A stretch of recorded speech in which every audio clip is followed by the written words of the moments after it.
Mission Log, a Roddenberry Star Trek podcast. Episode 150, The Enemy.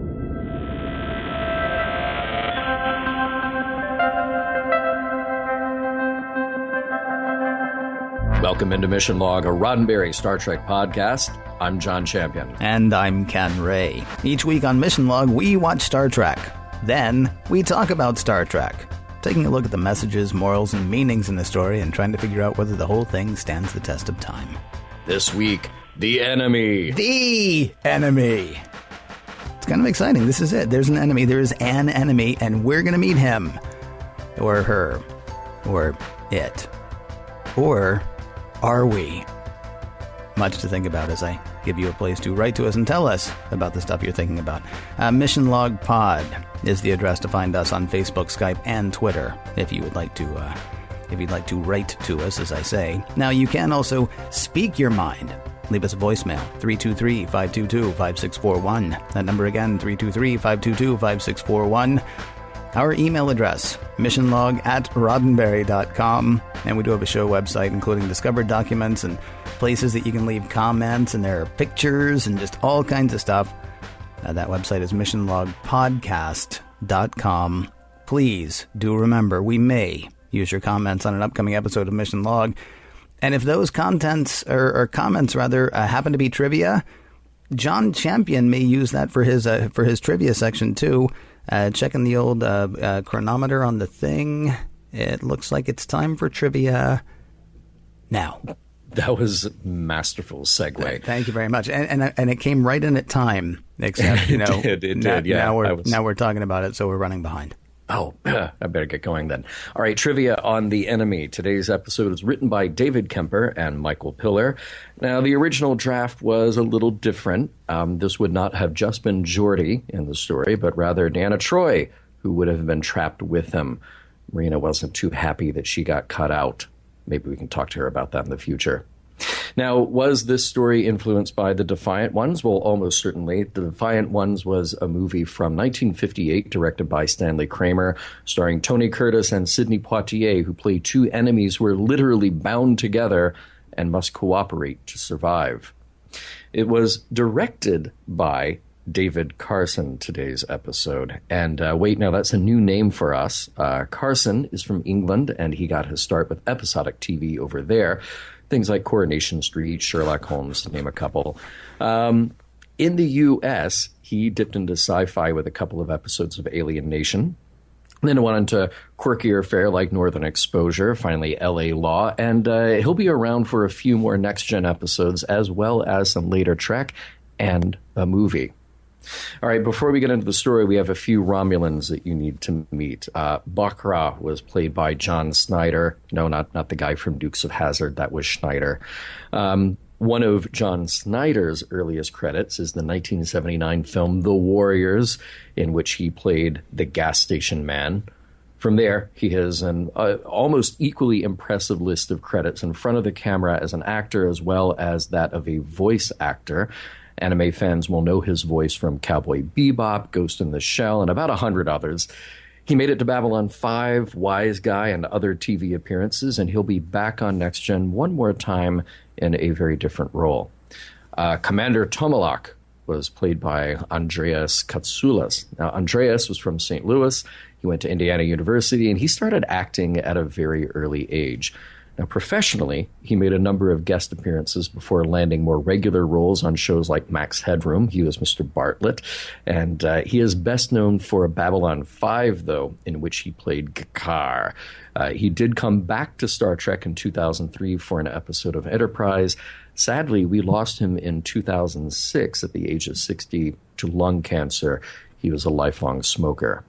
Finally, Patak, played by Steve Rankin. Now, he has made a career out of guest roles on TV, everything from X-Files to Buffy to NCIS to Malcolm in the Middle to Murphy Brown.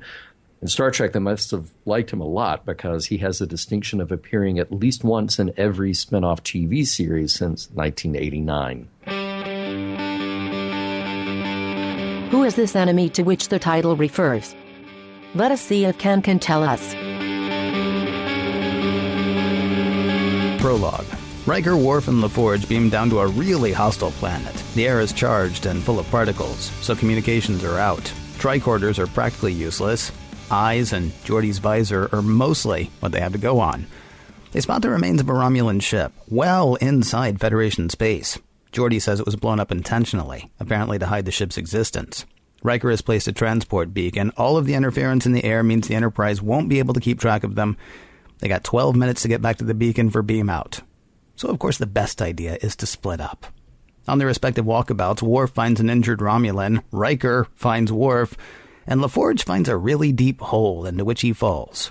Worf wants to go looking for him, but their window is closing. Riker and Worf beam up to the Enterprise with the injured Romulan as we head to opening credits. Act 1. The planet on which LaForge is lost is Galorndon Core. It was an unidentified distress signal that brought the Enterprise there. Riker wants to go back and look for Geordi, but Picard says no. They'll have to wait for another break in the storm. Riker says there's nothing to salvage from the Romulan wreck. As for what the heck the Romulans were doing on Galorndon Core, the captain conjectures it would be a great place for the Romulans to launch a secret offensive. On the planet, Geordi uses his visor, his phaser, and some naturally occurring elements to construct spikes with which he can climb out of the cave. Science! In sickbay, the injured Romulan is not doing well. His neural pathways are breaking down, probably affected by the harsh conditions on the planet. Left too long, those conditions will negatively affect Geordi as well. The Romulan will need a transfusion, if they can find anyone in the Enterprise with compatible ribosomes. Well, says Riker, while you're doing that, why not wake him up so we can ask him, what the heck? Dr. Crusher says she can bring him around for a few minutes. The Romulan wakes up just long enough to say that he was alone on the planet and he'll be taking no more questions, please. Riker and Picard don't believe this whole he was alone thing. Speaking of alone on the planet, the bridge crew is working on how to contact Geordi. WizKid Wesley Crusher has an idea. They can send a probe with a neutrino pulse down to the planet. Geordi's visor could pick that up, then Geordi could let them know that he found it by modifying the pulse. One make it so later, and Crusher is working on that. It's then that Data picks up a transmission from really far away, aimed at Galorndon Core. The Romulan commander Tomalak is sending the message that his ship is on the way to aid whoever on the planet. They are entering the neutral zone and should be to Galorndon Core in 6 hours. Act 2. Picard hails the Romulan vessel. Yeah, he heard the message, and no, you're not allowed to cross the neutral zone. Oh, says Tomalak, my bad. If I'd known you were there, I'd have said, hey, we're coming over, cool? Tomalak says the Romulan ship ended up on Galorndon Core due to a navigational error. Picard says they have a Romulan survivor, though his ship was a loss. By the way, any more Romulans down there? Tomalak says no, it was a one-man ship. Now please have my guy to your side of the neutral zone in 5 hours. Riker and Worf argue against returning the Romulan to his ship. They should keep him. They should interrogate him. Picard says they have to think carefully about their next moves, lest they start a war for the ages. In sickbay, the Romulan's condition is worsening, and Dr. Crusher hasn't found a likely ribosome donor yet. On the bridge, Wesley Crusher says the neutrino probe is ready. They launch it, and it works, at least as far as the Enterprise can see. On the planet, we see that Geordi sees it too. He's on his way to alter the pulse and get the heck out of there when he is bonked on the head unconscious by another Romulan. Act 3. The Romulan declares Geordi his prisoner. Geordi tries to be friendly, then he tries to scare him. He says the ship heard the Romulan message and that the sky is now full of Federation vessels. The Romulan's not buying it. Or he says he's not anyway. Geordi's still making his pitch when a rock slide hits and traps the Romulan. Being a good Starfleet guy, Geordi helps the Romulan to safety. Being a standard-issue Romulan, as soon as he can, he's got Geordi back at the business end of his phaser, once again holding him prisoner. In sickbay, Dr. Crusher has good news for Worf. She's found a ribosome match for the Romulan. And it's him. Yay! I'm not going to fly with Worf. You did understand that that's why we were testing you, didn't you? Worf says he has no objection to tests, but he's not overly interested in saving the life of a Romulan. He watched Romulans kill his Klingon parents. Crusher says, this Romulan didn't kill his parents, and Worf is the only one who can save his life. Then he will die. On the planet, Geordi and Centurion Bakra are discussing life, the universe, and everything.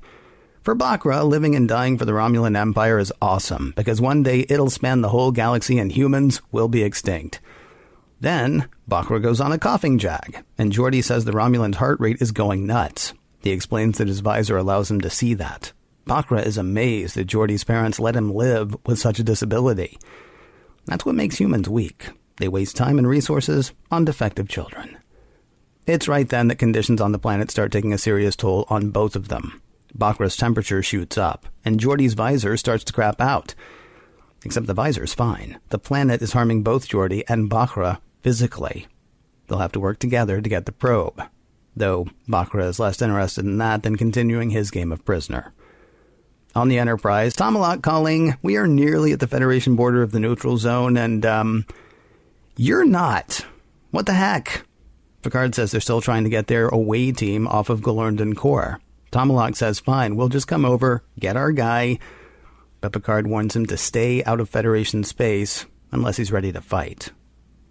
Territories, scoffs Tomalak. You would measure territories against a man's life? Yeah, Picard's not buying it. Don't enter Federation space. Picard out.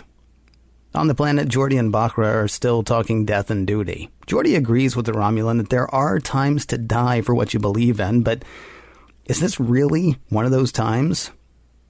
Bakra puts down his phaser, and the two go to find the neutrino beacon. Sadly, they make it about 5 steps before Geordi's visor stops working for him. He can no longer see the neutrino pulse. Act 4. Riker and Worf talk over the situation with the Romulan. Riker says he understands Worf's position, though Worf says he cannot. Romulans killed Worf's parents. Yeah, but come on. These cycles of hate have to stop sometime, right? I mean, Klingons used to hate humans just as much, and now look at you and me. Worf is conflicted. His Starfleet training tells him he should donate the ribosomes to the dying Romulan, though everything else in his being tells him to not. It is then that Worf is called to sickbay. In sickbay, Dr. Crusher wants Worf to see the dying Romulan actually dying. Really, look at him dying. It's not too late to change your mind. Worf talks with the Romulan. There is a substance in my cells which you need to survive. Not only will the Romulan not beg for his life, which wasn't what Worf wanted anyway, but the Romulan says, I would rather die than pollute my body with Klingon filth. On the planet, Bakra is seriously on board with this whole let's work together to find a solution thing. While Geordi is pretty much defeated, Bakra has an idea. Geordi should hook up his tricorder and his visor to spot the neutrino beacon. Without being able to see, Geordi wouldn't be able to make that happen, though Bakra says he will be Geordi's eyes. On the bridge, Data says storm activity on the planet is starting to subside. Picard tells Riker to assemble an away team to find Geordi, but he has to cancel that order almost immediately when Worf says Tomalak's ship has entered Federation space. The Enterprise goes to red alert. Act 5. Bakra and Geordi do the thing with the things.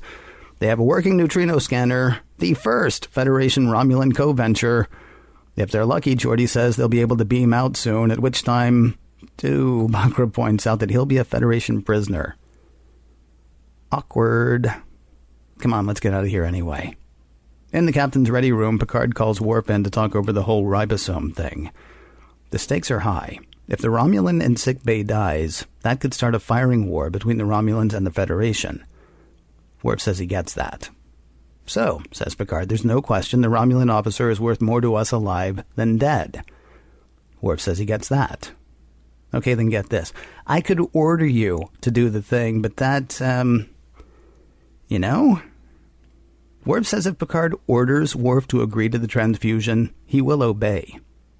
Picard doesn't want to order Worf to submit to the transfusion, but he asks Worf, begs Worf to volunteer. And Worf declines. And Picard stands down. Further, he orders Dr. Crusher to leave Worf alone about it. She says she was going to do that anyway, though, since the Romulan in sickbay just died. On the planet, Geordi and Bakra have found the neutrino beacon. Above the planet, Tomalak's ship is now nose-to-nose with the Enterprise. Give me my guy. Your guy is dead. The Romulan says he'll be the first of many. Communications are cut. Both the Romulans and the Enterprise power up weapons. Ready. Aim. Well, this is odd. The neutrino beam has altered, so Geordi has found it, and conditions on the planet are good enough that Data sees 2 life forms, not 1. There's another Romulan. Probably. Picard opens the channel to the Romulan ship. So, we found your other guy on the planet, and we want to beam him and my guy to our ship. We will, of course, return your guy to your ship, provided you don't blow us up when we lower our shields to beam up the guys. So don't blow us up when we lower our shields to beam up the guys. The Enterprise lowers shields. It beams up the guys directly to the bridge. And Tomalak doesn't blow up the Enterprise. Bakra tells Tomalak that not only has he not been mistreated, he's not given up any information, and one of the humans actually saved his life. The 2 ships stand down. They return Bakra to his ship and escort the ship back to the neutral zone. The end. Well said, Ken. Well said, Ken.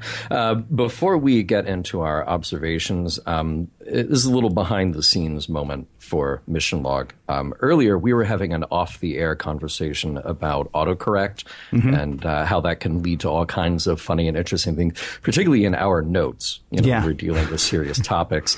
And I just wanted to point out that at least once, instead of neutrino beacon, I did see neutrino bacon. I love neutrino bacon. Isn't it the best? It is good. You can get that at Trader Joe's. You can. And then, of course, a lot of people don't know this, but if you're out camping or something in the 24th century, one of the best ways to cook bacon is wrap it around the end of a phaser.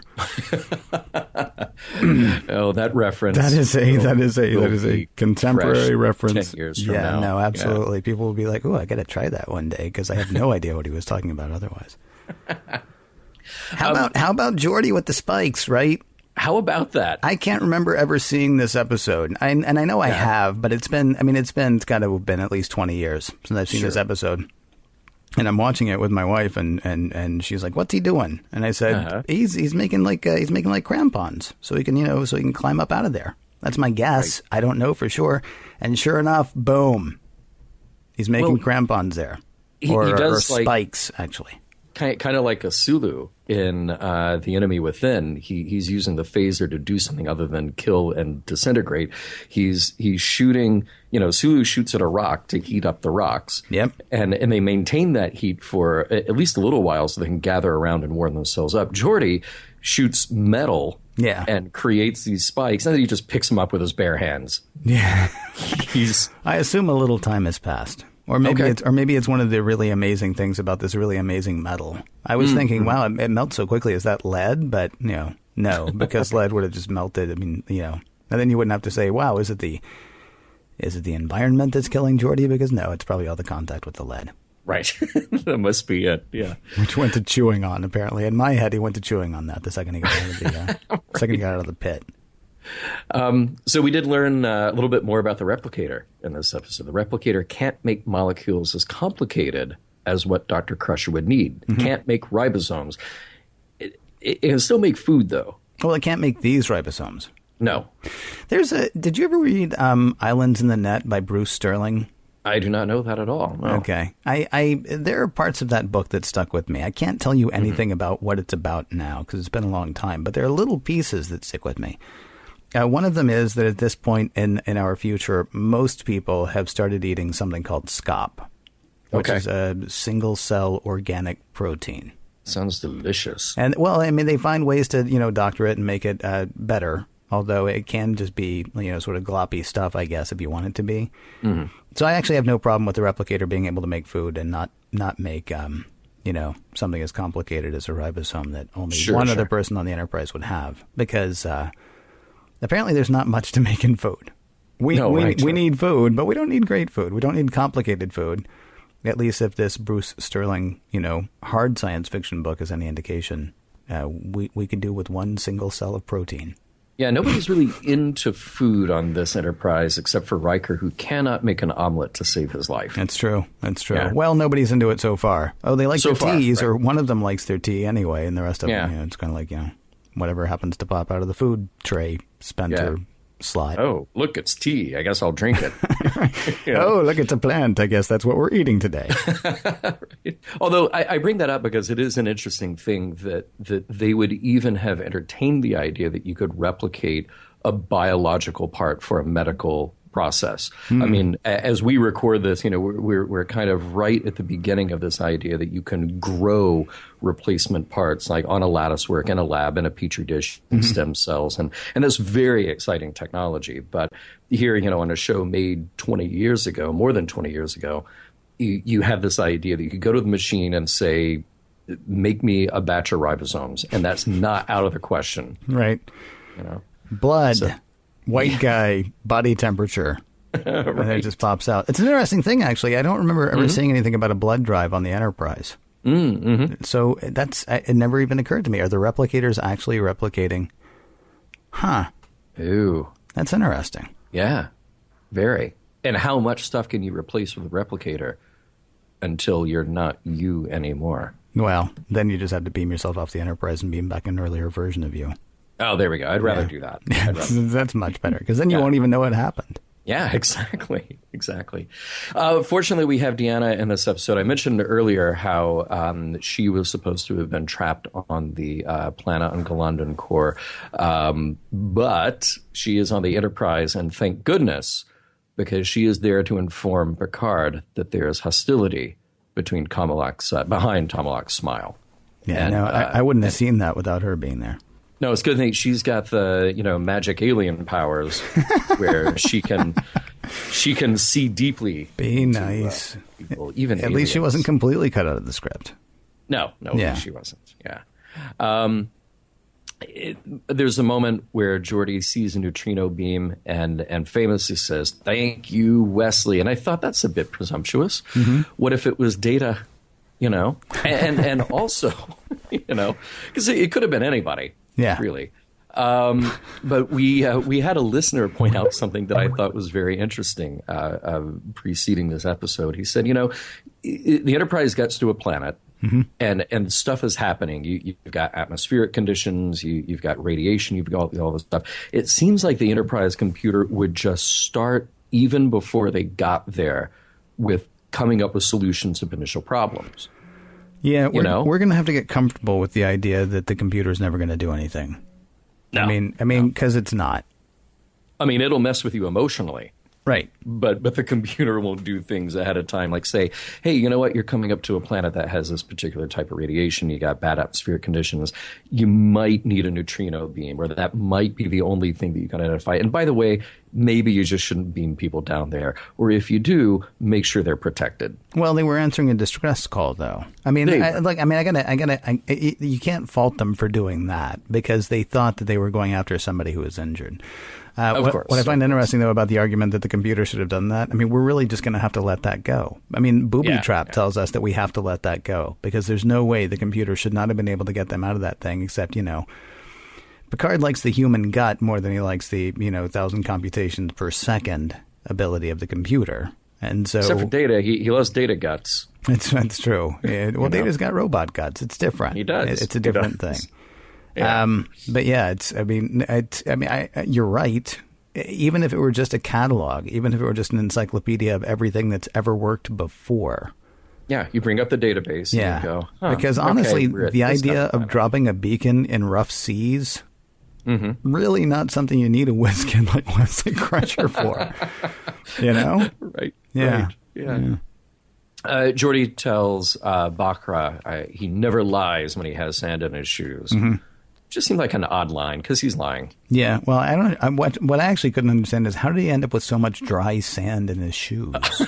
No, right? It was a bit of the, you step out of Star Trek and you step into the silent comedy era, where you pick up the shoe and just dump it. It's like a scene out of Gilligan's Island almost. He just dumps and holding it for 5 minutes and it's still just sand is still pouring out. Yeah, right. Yeah. Another listener comment, and I don't know if you noticed this or not, but way before we got to this episode, at least one, I think definitely more than one of our listeners pointed out something about the view screen on the Enterprise. So toward the end, when Picard is negotiating with the Romulan commander, Tomalak, we see him straight on as like a 2D video image, right? Tomalak, now, I mean. We see Tomalak in 2D? Okay. Yeah. And then when the camera position, on the Enterprise, like our POV on the Enterprise changes, we see the commander facing toward our imaginary camera, which would be impossible. So he sort of turns over his left shoulder to tell them to shut off the weapons. And but we actually see that POV. It's not just the flat 2D image from the front turning anymore. It's from the side. It's kind of a weird thing. And one of our listeners actually did a screen grab of the two side by side, which I thought was pretty interesting. Now, I have to say, I actually have a little less of a problem with this than our listeners did, because as we've learned now, if the Enterprise computer is just interpolating visual data anyway, then why not? If it's saying, like, okay, well, here's a CGI rendering of this ship and then that ship, and then we're just going to build out a little more of the image of this guy. So maybe if you're standing over here, then here's the POV for you, and maybe if you're standing in front, here's the POV for you. This portion of Mission Log brought to you by the Production Nerd News of the Week. Which is every week.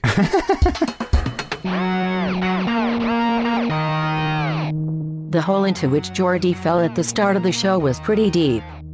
Let us see if John and Ken can dig even deeper.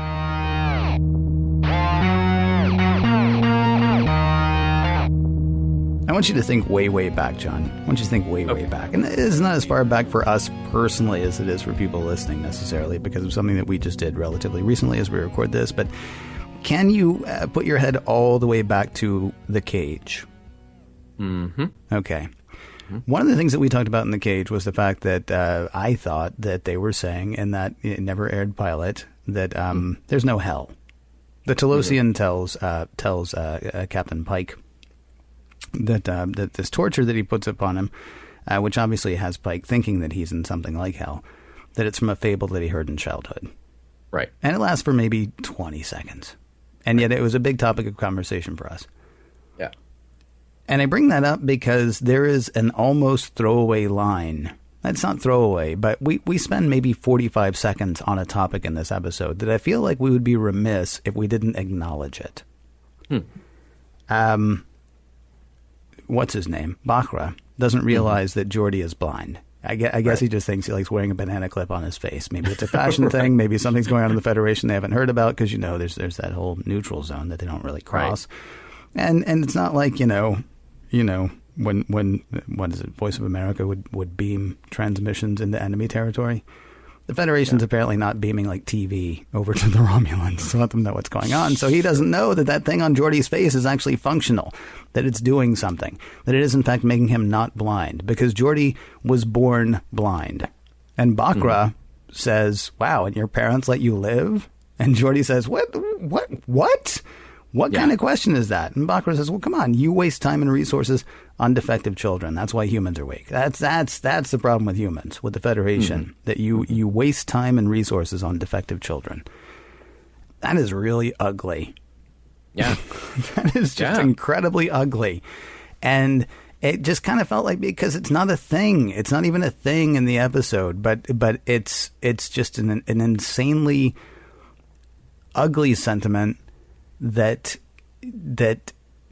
on paper you can see how a society or a race might go, nah, that kind of makes sense. And yet it's absolutely abhorrent. It's a terrible, awful thing. And the problem that I have with the line is I'm like, yeah, but that's not who we're going to be. I mean, that's really what it comes down to, because resources wise and, making the strongest and making the best and all that stuff, what Bakra says makes, I don't want to say it makes sense. It makes dollars and cents sense. And it's a horrible, horrible, horrible, horrible thing. Mm-hmm. And Geordi calls him on it. He's like, dude, that's terrible. But then the whole thing lasts like 45 seconds. I honestly couldn't believe that basically Bakra just told Geordi that in Romulan, land, Geordi would be dead. And as far as Bakra's concerned, Geordi should be dead. Now, of course, it ends up being good that Geordi's not dead, because that ends up helping to save Geordi's life.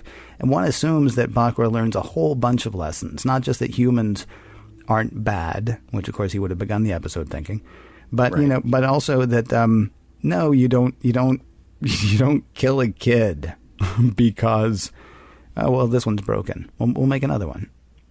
I don't know. It's a horrible, horrible topic, and yet I felt like we would have been, dodging if we hadn't, at the very least, acknowledged it. I'm less optimistic about Baccarat carrying this lesson with him for the rest of his life. Why is that? I don't know. I maybe actually wasn't overly optimistic, honestly, about Baccarat living all the way back to the Romulan homeworld. Oh, sure. Right, okay. Right, Assuming he does that, though, you think he wouldn't carry this lesson with him? No. We're getting a little more detail about the Romulans here now. And you look back at the Romulans in the original series, and there was kind of like an elegance to them. Mm-hmm. You know, we met Mark Leonard as a Romulan commander, and then we had the female Romulan commander in the Enterprise incident. That was the one with the Enterprise. Oh, that's right. Something happened with the Enterprise, With right? the Enterprise, okay, yeah. There was that one that looked like Kirk, actually. He seemed like a pretty on-the-ball kind of Romulan guy. Oh, right. Yeah. Except that was Kirk. Okay. Kirk, anyway, go ahead. But now, as we get more detail and we expand the Romulan story a little bit, we're making them even nastier, and there's a closer parallel to like this Nazi history with them. You know, what you're describing is eugenics. Nazi history and Nazi ambitions, though, because the other thing Baccarat says is, by the way, Galaxy's going to be awesome in like 1,000 years when there are no more humans and it's just all Romulan all the time. Yeah. Exactly. Yeah. So we describe this thing that is this very eugenics point of view that they have, but then also saying, okay, we're outlining our desire for conquest. It's not just that Romulans are bad guys who drop into the neutral zone every now and then and maybe have some weapons. Now we actually know that the Romulans have a plan. And it is a very long-term plan. And they have all been steeped in this forever and ever. So Baccarat may have had a little speed bump. You know? See, I'm not even 100% certain, though, that the Romulans actually have this plan. I think you think it's just rhetoric?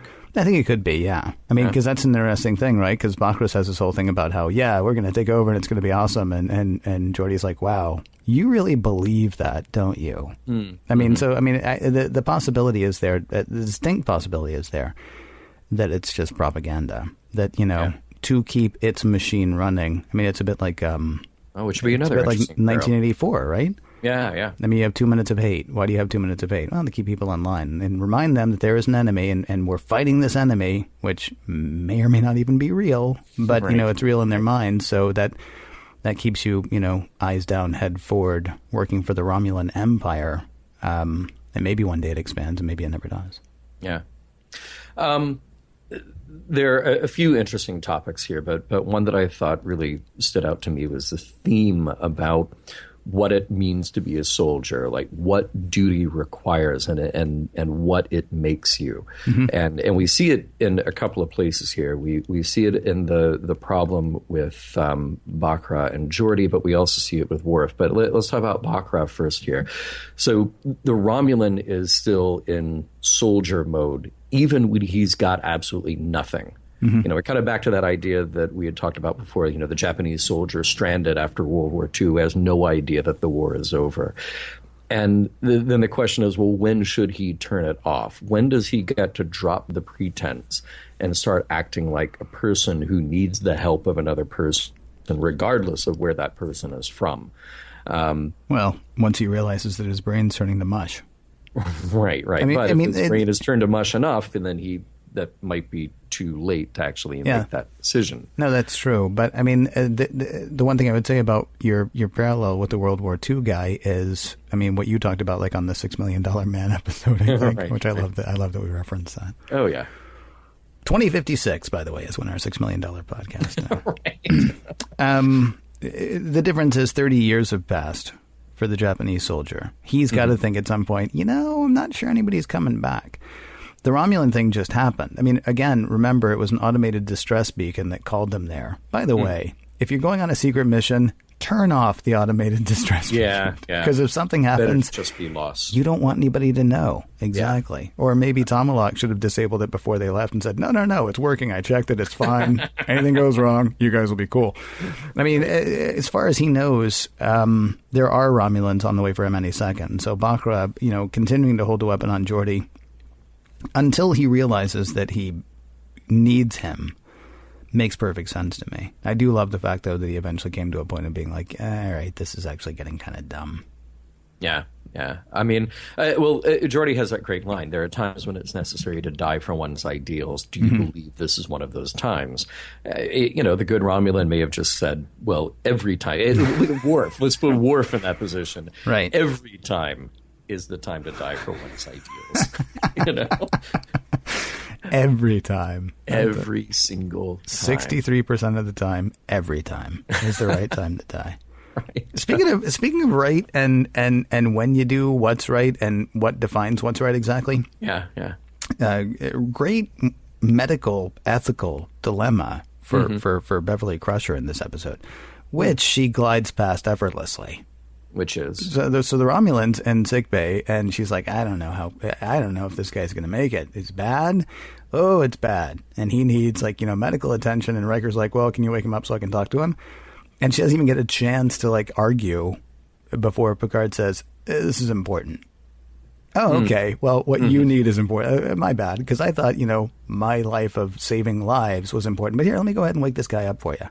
It was kind of amazing to me that there wasn't even a second of look, I am a fine. Yeah. I mean, there wasn't even an argument. It's just sort of like, I don't know if it's because Picard said it was important or because she was considering all of the, geopolitical ramifications of not knowing what the Romulans were up to. Like the Romulan was going to talk anyway. But, so she gives him a hypo to wake him up. Just without even thinking, which I found, I'll put it this way, not to compare them constantly, but Pulaski would have given him a little guff. Pulaski would have given him just a tiny bit of guff about that. Maybe he's not one of your men, but he's a man and he needs blah, blah, blah, Right. I mean, as opposed to, Crusher, who's like, okay. I would like to see that not work just once. See what not work just once? Okay, so you got the guy who has the important information, whoever that may be. It may be a human, maybe a Romulan, maybe a Vulcan, whatever, and he's just been beat to hell, and he's in sickbay, unconscious, and the captain, whoever that captain may be, comes in and says, you have to wake him up, I have to get the important information. Okay, I'll do it. And you get out the hypo spray, and either it kills him, or it just doesn't work. It's just like, give him another. Nope, still not working. Give him another. Nope, still, because you see the guy's been beat to hell and he's laying on the sickbay bed. He died 20 minutes ago. I'm going to stop shooting him up with stuff if that's okay with you. Just stop doing that. Yeah, it's not going to work. So at what point so he's not going to give up the information, right? I can wake him up. Wake him up. Maybe I shouldn't medically, but I can wake him up. Okay, well, you can wake him up. Could you wake him up with maybe something that makes him a little, I don't know, truthy, say? Right. Right. I mean, it's really interesting to me that there was not even a moment. Look, we got to get to the Worf story. I understand that. And the Worf story is incredible in this episode. But the Worf story actually could have stopped with Beverly. The Worf story could have been Beverly's story if she had said, look, this guy is going to live, but not if you make me do this. I mean, it would have been kind of an interesting thing. But, she's a prop in this episode. I mean, it's really what it comes down to. It's like, okay, so there's a doctor and she's taking care of him and we need to get past the doctor. So let's just write ourselves past the doctor and we'll get to the part that we actually care about. Speaking of which.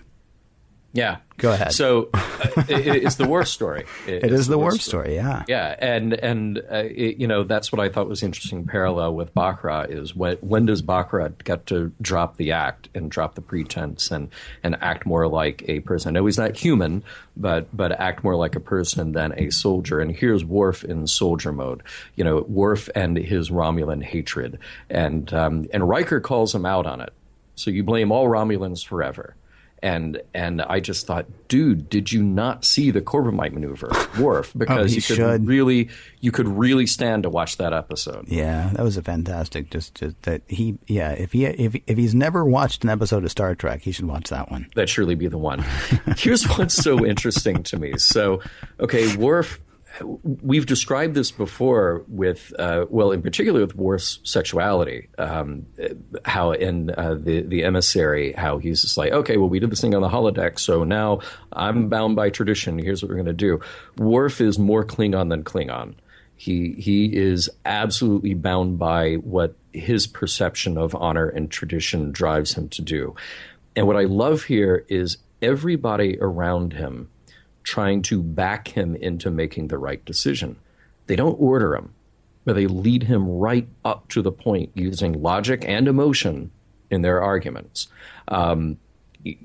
Picard tries to tackle the duty angle and the logic of saying, okay, this could start a war. War is bad. So here's what duty calls you to do. Mm-hmm. Beverly goes for the emotional angle, saying, I want you to see this person die because he can potentially die and you can potentially save him. And then Riker is kind of in the middle, right? Riker is kind of like, here's the ethics of the situation. I can't tell you what to do, but I can tell you what I would do. So everybody is making these fantastic arguments and really getting at the emotional and the logical heart of it. And then he doesn't do it. And the first time I watched this, I was actually surprised when Worf refused and the Romulan died.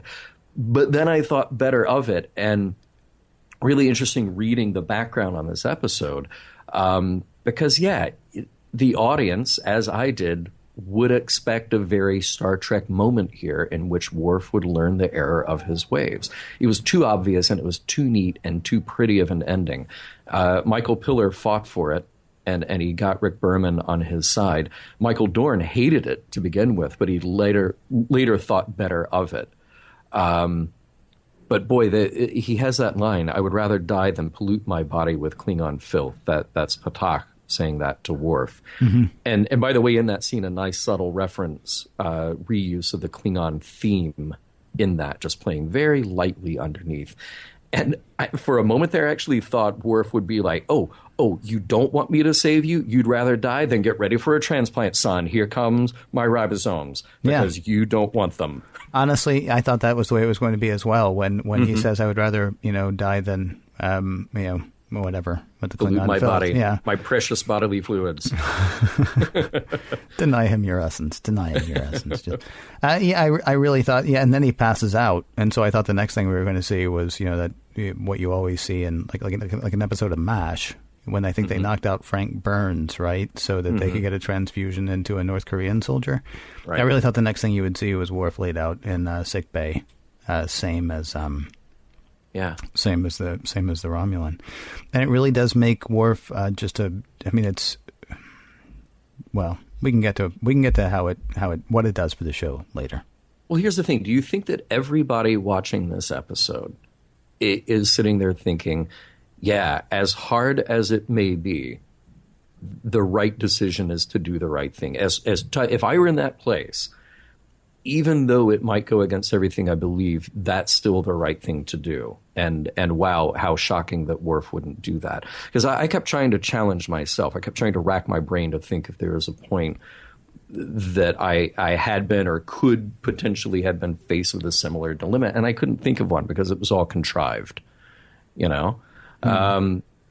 But this is one of those places where sort of the pettiness and an emotional motivation of an individual can be worse than the motivation of the group, because the group, Picard and Beverly and Riker, who have a level of separation here, can say, okay, look, ethically and logically, here's what you need to do. And it left me asking, is there legitimacy to Worf's decision? He's a free agent. Yes, he's a Starfleet officer, but he is a free agent. Mm-hmm. He has rights. He has individuality. Does it end there? And then ultimately, what's the fallout after this fact amongst his peers? We've apparently decided that does have legitimacy, at least in society today. Yeah. And you can sit there and you can say, well, Picard should have ordered him. But we're not required by law to be organ donors. We're not required by law to give blood. There are appeals. There are appeals all the time, and it is made relatively easy. You can just check a box as you go and apply for your driver's license, or you can just go down to the Red Cross or whoever else gathers blood where you live, and offer it up freely. But nobody's coming to your door to do that, and people die because people don't donate their organs. Because people aren't living donors as well, and because people don't give blood. I mean, sometimes we don't usually run out of blood, but I know that supplies get low. Sure. And we're not required by law to do that. So your question is an interesting one. It's a good one. And when we look to these people, we look to these characters as sometimes we look to them to be role models, and other times we just look to them to be analogs for us.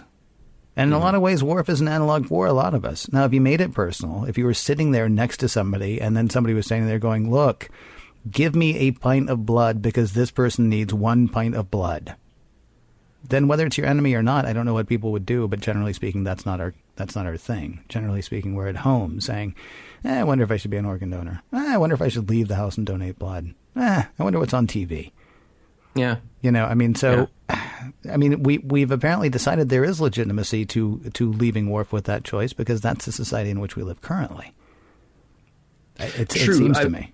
There's a whole other layer to it when we look at the idea of him saving his enemy, and that's why I bring up the Corbomite maneuver, because that was sort of the lesson that I realize we've talked about that a million times on this show, and we'll talk about it again. I'm sure at least a million more. At least a million more, but it's a profound thing because it so speaks to the idea of Star Trek making a comment about humanity and who we wish we could be and who we should try to be.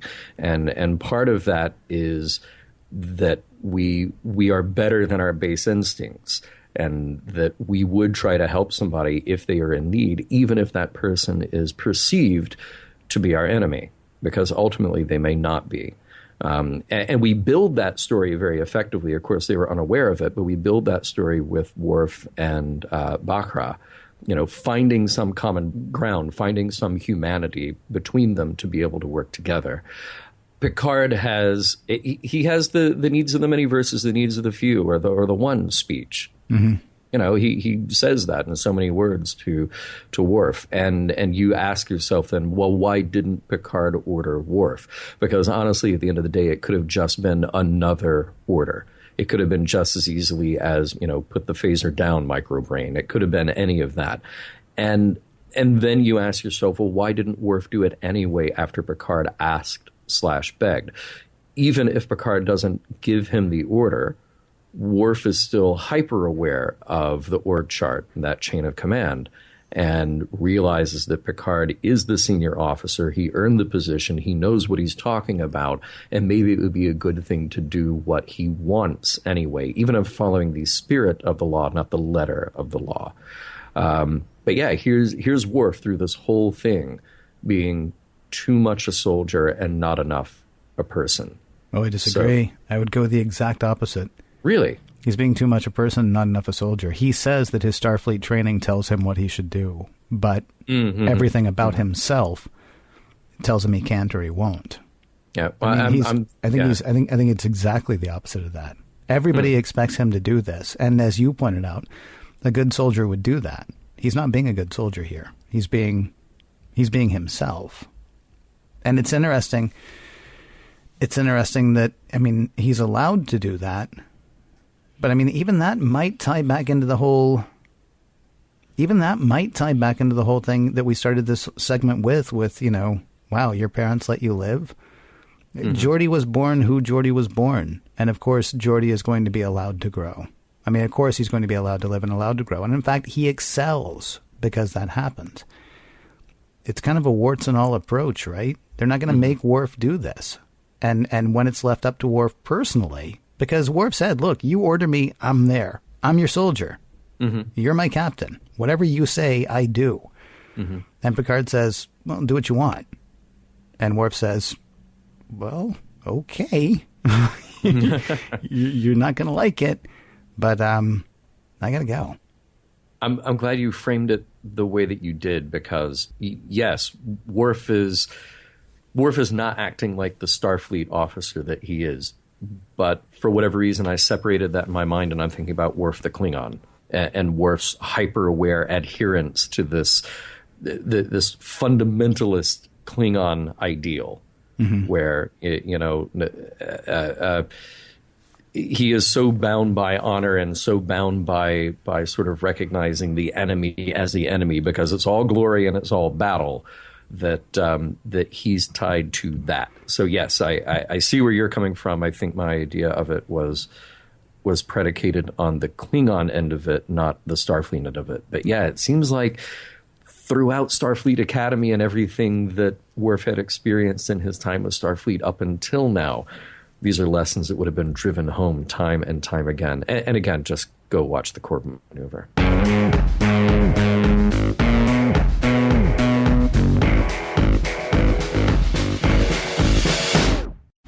Having dodged a galactic war, time now to see what lessons we can take from the enemy, and whether the episode was worth it.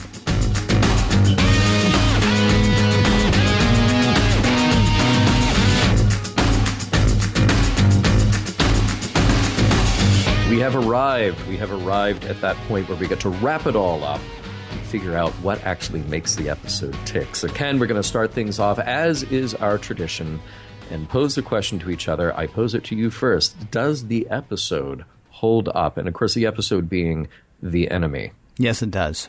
Okay. Yes. I mean, it's done and done. Oh, kind of. Yeah. I mean, Geordi learns valuable lessons on the planet. Bacra learns valuable lessons on the planet. Where this episode really shines, I think, Season 3 is giving us so much as far as the characters go. And there's again, I don't know if it's better directing. I don't know if it's just that, Patrick Stewart's gotten still more comfortable.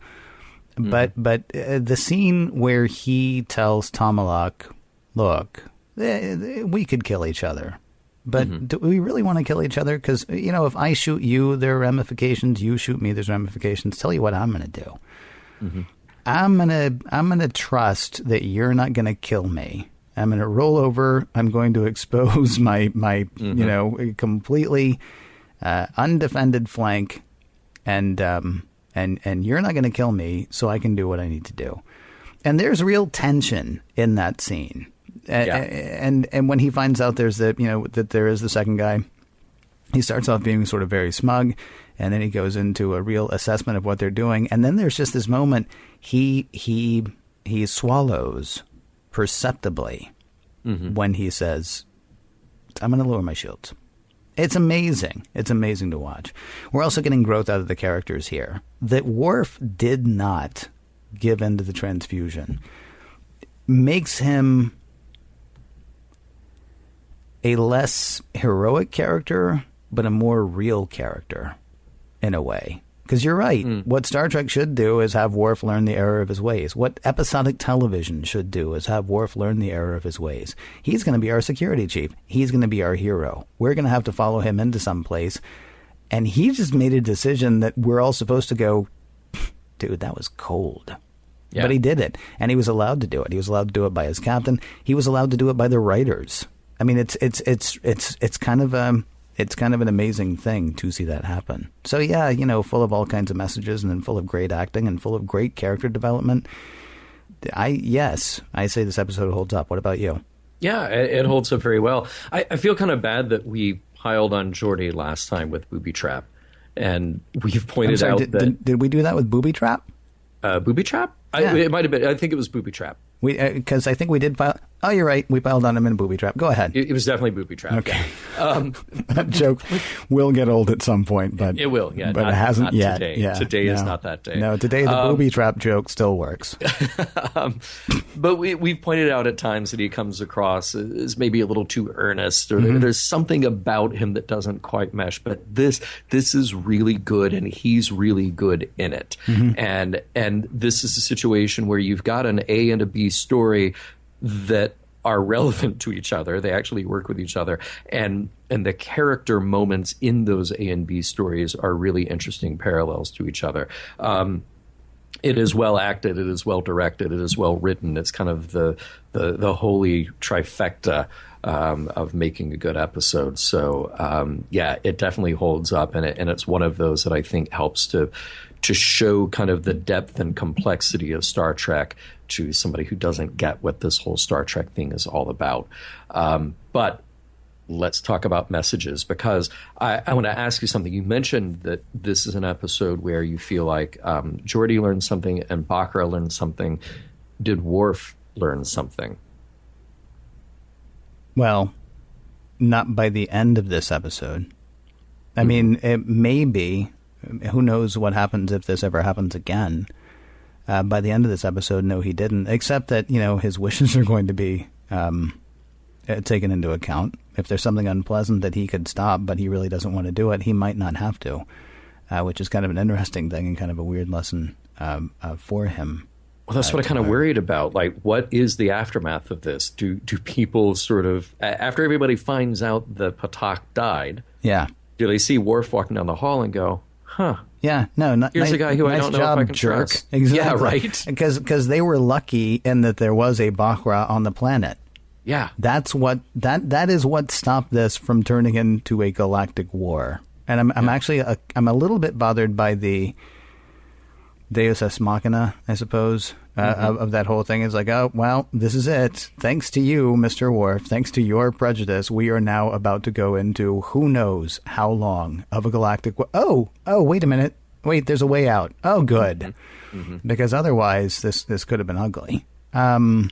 Yeah, I'm a tiny bit bothered by that, except, of course, we've been watching that other story the whole time. It's not like we're watching 48 minutes of brinksmanship, and then all of a sudden it turns out there was another one. I mean, we knew that he was down there. Yeah, it really is an interesting question, though. Would Worf have learned something like, security log 5 years later, I'm thinking maybe I should have gone ahead and given that guy my blood. Right. Says Worf, from the one tiny bit of the Enterprise that still has life support because the war with the Romulans hasn't gone well. No. No, so it doesn't seem like Geordi, I'm sorry, it doesn't seem like Worf actually learned anything here. We learned. I think we learned something fascinating about the Federation, about Starfleet, about Picard. And we're not supposed to do this, I guess, or maybe we are supposed to do this because it is in the past. Would Kirk have let a lesser character, which on the original series Worf would have been? Worf would be analogous to, say, Sulu or Chekhov. He definitely has more to do than either of those characters ever did in the original series. But would Kirk have ordered a lesser guy or gal to do what he wanted them to do, or would he have let that happen as well? And it's maybe it's not worth mentioning. I find it hard to believe that Kirk would have ordered it. At the same time, I find it hard to believe that Kirk would have let a galactic war happen because one guy didn't want to do one thing. Yeah, I think they would have found a way out of it. I think they would have found a clever, like you said, it's like the Frank Burns thing. Oh, we're going to knock him out and take his blood anyway. Yeah. That's possible. Yeah. That's a horrible thing to think about, though. We shouldn't think about that because then that's just like a giant indictment of Kirk. Right. Or it could lead to one anyway. Well, he would have cheated his way out of it because Kirk. That's what Kirk does. He admitted that he cheats his way out of it. Absolutely what he does. That's right. Yeah. Don't throw the baby out with the anything, I think would also be another lesson in this episode.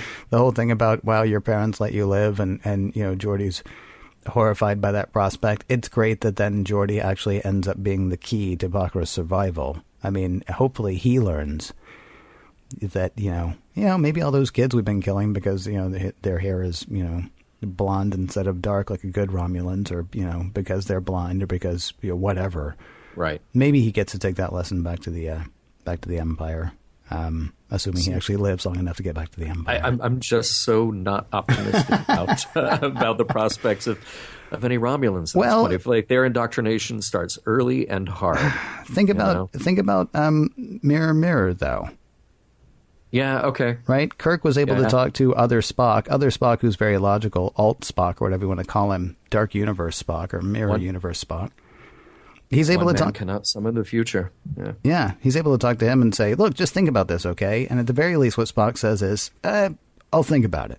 And you sort of get the sense that starts something. We get less of a sense here that whatever happens with Bakra is actually going to start a big thing, but, you plant seeds and you hope they grow. Yeah. Well, yeah. Bakra is a cog in the Romulan machine, but I will try to hold out hope. I say that Bakra is a patch of soil in which a mighty plant might grow. Okay. I would say, the message here that we've seen in Star Trek throughout is that you can avoid a fight by humanizing the situation. And it's not just Geordi and Bakra finding common ground, but it's, like you said, that terrific moment with Picard sort of being fully exposed to Commander Tomalak and saying, here's what's happening. Let's talk as rational people here for a moment and not just as warriors who are going to blow each other out of the sky. And does it hold up? You wanted to. You wanted to. No, you wanted to. I mean, but it doesn't. I mean, I wanted to. Yes. Yeah. Ideally, it does. Whether it actually does, you might have to take on a case-by-case basis. And I hate having to be the guy who says that. I want that to be true so much. Well, we've looked at it so many times in Star Trek where we say the heart of the lesson holds up because it is a good and important and right lesson. Yes. Whether or not people actually adhere to it, whether or not it sinks in and they're able to apply it, that's another thing. But does the message hold up? Yeah, the message holds up. Absolutely. Yes. The message should hold up for all time. But we have to keep repeating the message. And fortunately, a show like Star Trek keeps repeating the message. Yes. Yes. I'm with you on that. All right. Well, we'll end it by reminding everybody that Mission Log is produced by Roddenberry Entertainment. Our executive producer is Rod Roddenberry. You can find out more at roddenberry.com. Not just Mission Log, but all kinds of news and information and products from Roddenberry. And you can find out what Roddenberry is up to in terms of like releases of products and where they will be and what they've been doing on social media. So check it out at roddenberry.com. Is White Room mentioned on roddenberry.com?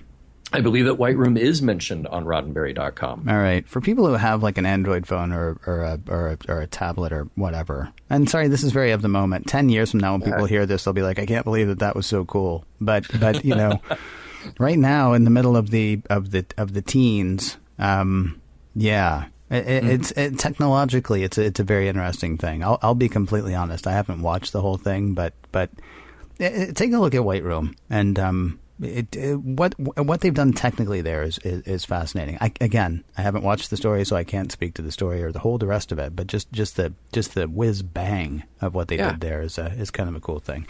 And I interrupted you. You had some more stuff. No, tell that's people fine. About.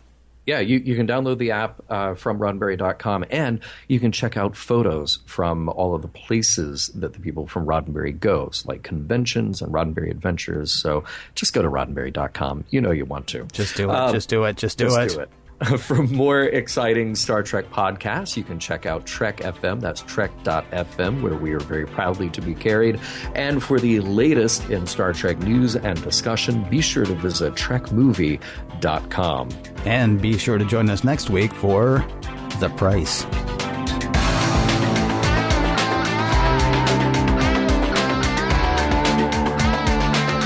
Some of the music for Mission Log provided by Warp 11, online at warp11.com, and from the album Messages by Key Theory, free to download at kitheory.com.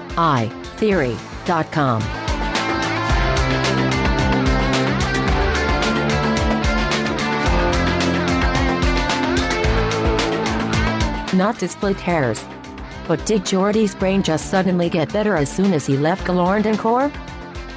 Transporters are magic. End transmission.